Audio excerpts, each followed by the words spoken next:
Hello student, today I am demonstrating the gross aspect of the stomach. Now first of all, stomach, as we all know, stomach, it is a muscular bag-like structure. Here you can see this is the stomach. It is a muscular bag-like structure. It is the widest and most distensible part of the gastrointestinal system. Now to place the stomach or hold the stomach in its normal anatomical position, we have to look for the external features of the stomach.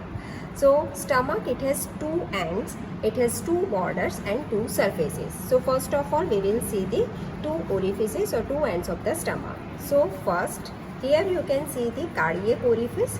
This is the cardiac orifice of stomach.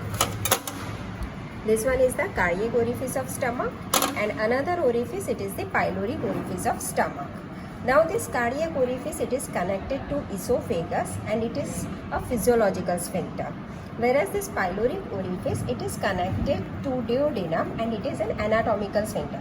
So you can easily identify the two ends of the stomach. See, here you can see the pyloric end. If you palpate it, it is thick. Okay, and it is connected to duodenum, so sometimes it is bile stained as well. So here you can see the circular groove-like structure at the pyloric end. In the living person, we can identify pyloric end of stomach by the presence of pre-pyloric vein of Mayo. So you have to hold the stomach like this.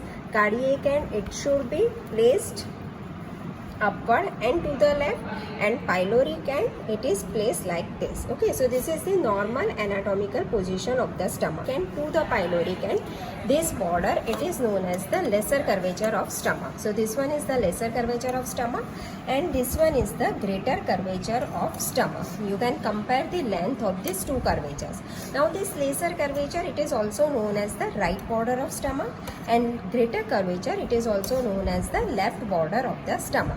And it has two surfaces. This surface, it is known as the anterior surface, and another opposite surface of that one, it is known as the posterior surface. So in the external parts, you have seen the cardiac end, then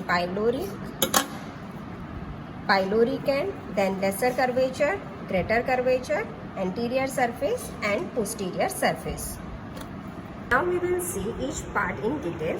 So this one is the cardiac end. Now what is the exact position of the cardiac end? This cardiac end, it lies 2.5 centimeter away from the median plane, and it lies at the level of the 7th costal cartilage, and if you compare it with the vertebral level, it lies at the level of the T11 vertebrae. Pyloric end, this pyloric end, it lies 1.25 centimeter right to the median plane, and it lies at the level of the transpyloric plane, which is at the level of lower border of L1 vertebrae. Now this is the anterior surface. So this anterior surface it is covered by the peritoneum. The same way posterior surface is also covered by the peritoneum. This anterior surface, it is directed like this. It is directed upward and forward, and this posterior surface, it is directed backward and downward.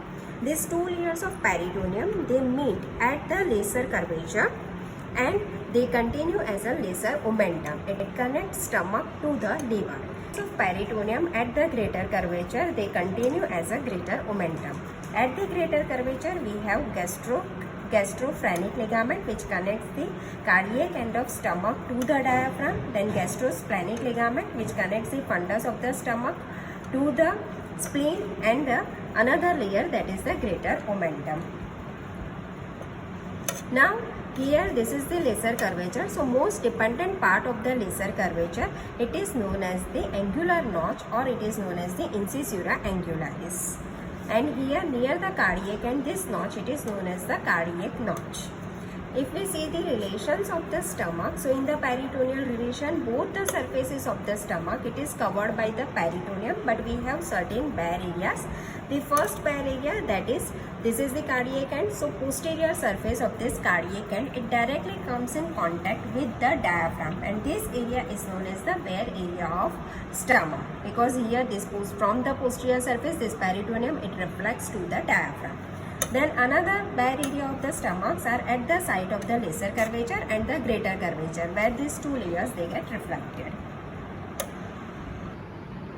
Now we will see the different parts of the stomach.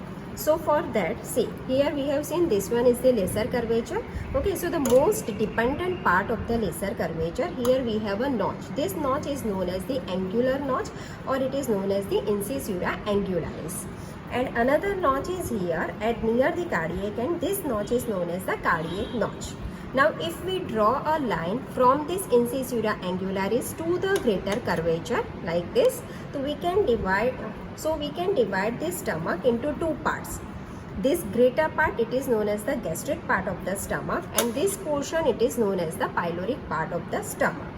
Now again, this larger greater part, that is gastric part, it is divided into two parts. One is the fundus of the stomach and another one is the body of the stomach.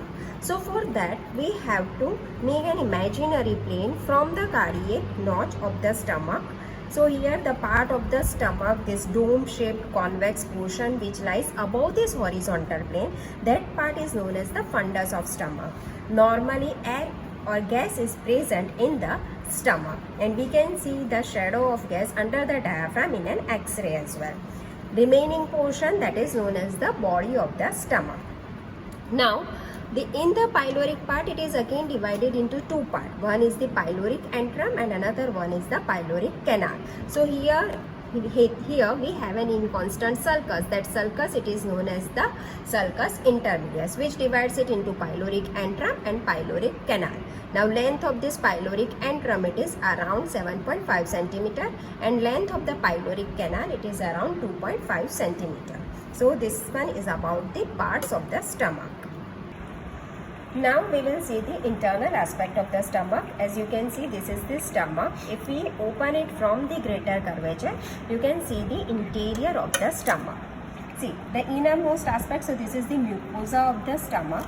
So here you can see the mucosal folds are present. Okay, so this mucosal folds, that is known as the rugae. So these are the gastric rugae. Now this gastric rugae near the lesser curvature, they are longitudinal, and it is known as the gastric canal. Whereas in other part of the stomach, it is irregular. And this gastric rugae, it disappears when stomach gets distended.